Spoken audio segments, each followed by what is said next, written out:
धन का नाश करने वाले ये 5 पौधे यदि आपके घर में गलत स्थान पर लगे हैं तो आज ही उन्हें हटाने पर विचार कीजिए। कहा जाता है कि घर के आसपास लगे पेड़-पौधे केवल वातावरण को ही प्रभावित नहीं करते, बल्कि उनका प्रभाव घर की सुख समृद्धि, मानसिक शांति और सकारात्मक ऊर्जा पर भी पड़ता है। इसलिए आज की इस कथा को अंत तक अवश्य सुनिए, क्योंकि इसके माध्यम से आपको यह भी पता चलेगा कि कौन से वृक्ष शुभ माने गए हैं और किन पौधों को घर के मुख्य स्थानों पर लगाने से बचना चाहिए। एक समय की बात है, देव ऋषि नारद भगवान श्री हरि विष्णु के धाम में पहुँचे। उन्होंने भगवान को प्रणाम किया और विनम्र भाव से बोले, हे प्रभु, संसार में वृक्षों को जीवन का आधार माना जाता है। वे प्राणवायु देते हैं, छाया देते हैं और मानव जीवन का पालन करते हैं। किंतु मैंने अनेक लोगों को यह कहते सुना है कि कुछ पेड़ पौधे ऐसे भी होते हैं जिन्हें घर के समीप लगाने से दरिद्रता, कलह और आर्थिक संकट बढ़ने लगते हैं। वहीं कुछ वृक्ष ऐसे हैं जिनके कारण घर में सुख शांति और माता लक्ष्मी का आगमन होता है। कृपया इस रहस्य को विस्तार से बताइए ताकि समस्त मानव जाति का कल्याण हो सके।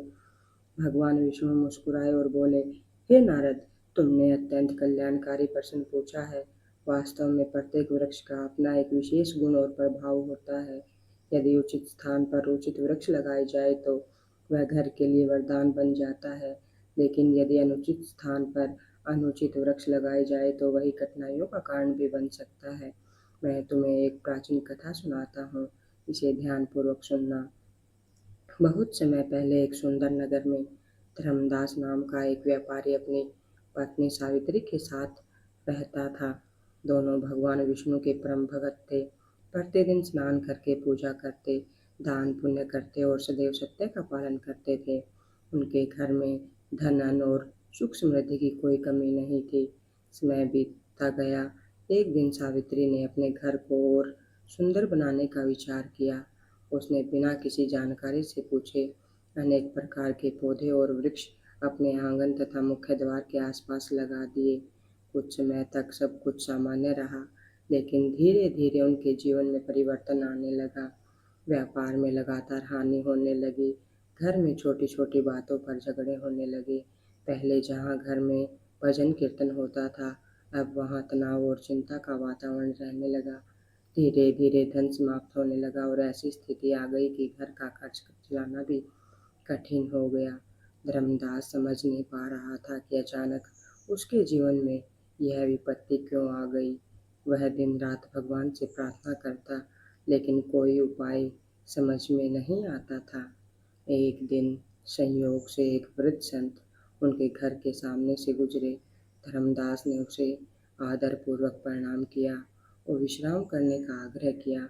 घर में खाने के लिए बहुत कम भोजन था, फिर भी पति पत्नी ने श्रद्धा से संत की सेवा की।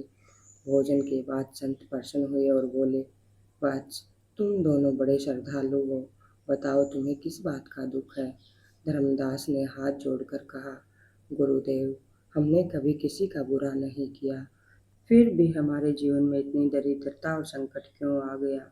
संत कुछ देर ध्यान में बैठे और फिर बोले, तुम्हारी कठिनाइयों का कारण केवल भाग्य नहीं है, तुम्हारे घर के आसपास लगाए गए कुछ वृक्ष भी इसके लिए जिम्मेदार हैं। हर पौधा शुभ नहीं होता और हर वृक्ष हर स्थान पर लगाने योग्य भी नहीं होता।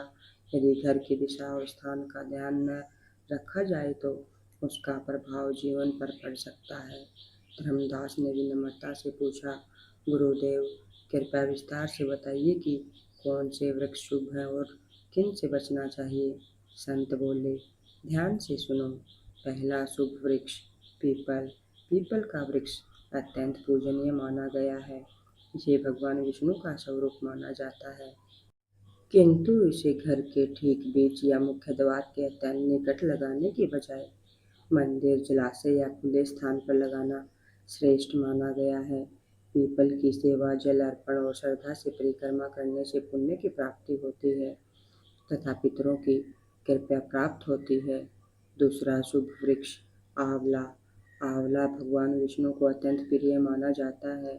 इस वृक्ष के घर के उचित स्थान पर होने से सकारात्मक वातावरण बना रहता है।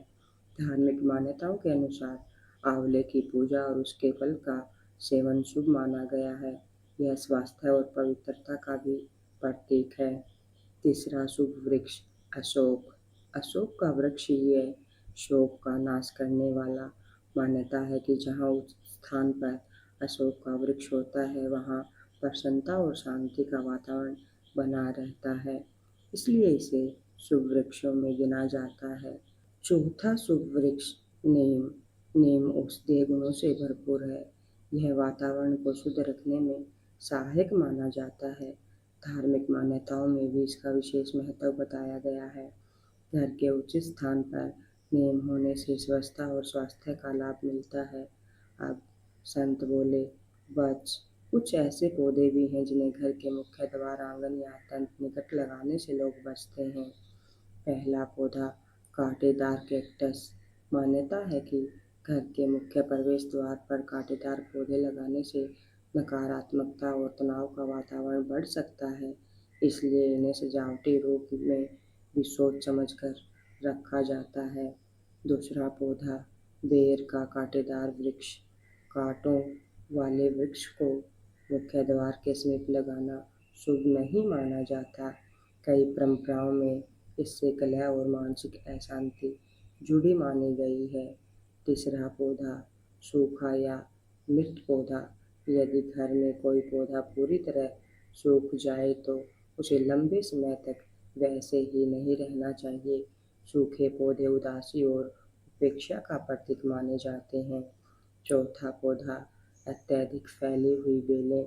यदि कोई बेल पूरे घर या मुख्य द्वार को ढक ले और सूर्य का प्रकाश रोक दे तो उसे समय समय पर काट कर व्यवस्थित करना चाहिए ताकि घर में खुलापन और प्रकाश बना रहे। पांचवा पौधा बीमार और सड़ते हुए पौधे। घर में ऐसे पौधे जिन्हें लंबे समय से बीमारी लगी हो और जिनकी देखभाल संभव न हो, उन्हें हटाकर नए स्वस्थ पौधे लगाना अधिक उचित माना जाता है। संत ने आगे कहा, धर्मदास केवल पौधे बदलने से भाग्य नहीं बदलता। सच्चा परिवर्तन तब आता है जब मनुष्य ईश्वर का स्मरण करे, मेहनत करे, सत्य बोले, माता पिता का सम्मान करे और घर में स्वच्छता तथा प्रेम बनाए रखे। शुभ वृक्ष इन अच्छे कर्मों के साथ मिलकर सकारात्मक वातावरण बनाने में सहायक हो सकते हैं। धर्मदास और सावित्री ने संत की बात को गंभीरता से स्वीकार किया। उन्होंने घर की साफ सफाई की, अनुपयुक्त पौधों को हटाया, उचित स्थान पर शुभ वृक्ष लगाए और पहले की तरह भगवान की भक्ति में मन लगाया। कुछ समय बाद उनका व्यापार फिर से चल पड़ा।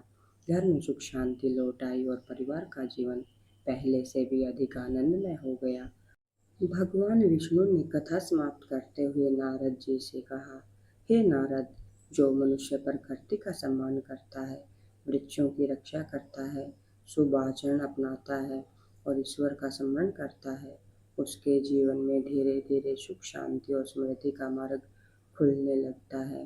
दोस्तों, यदि आपको यह कथा और जानकारी पसंद आई हो तो वीडियो को लाइक करें, अपने मित्रों और परिवार के साथ साझा करें तथा हमारे चैनल को सब्सक्राइब करना न भूलें ताकि ऐसी ही धार्मिक और ज्ञानवर्धक कथाएँ आपको समय समय पर मिलती रहे।